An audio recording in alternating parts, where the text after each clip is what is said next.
Mobile tipper জন্য কে কি dialogue শুনেন ফ্যামিলি থেকে? মোবাইলের ভিতরে ঢুকে যা, ভাত না খাইয়া মোবাইল খা।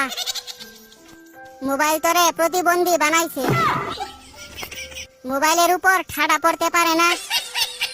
মরার পরেও মোবাইল দিয়া দিমু, চোখ লাগিয়ে দিয়ে টিপতেই আছে।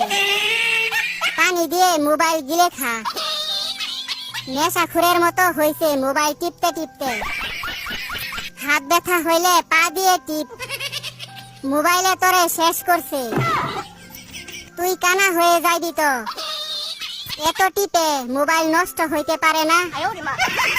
রিজাল্টের পর বুঝামু মজা, অন্ধ হইতে বেশি দেরি নাই। সারাদিন মোবাইলের মধ্যে কি দেখো? আমি বলুম না, আমার শরম করে।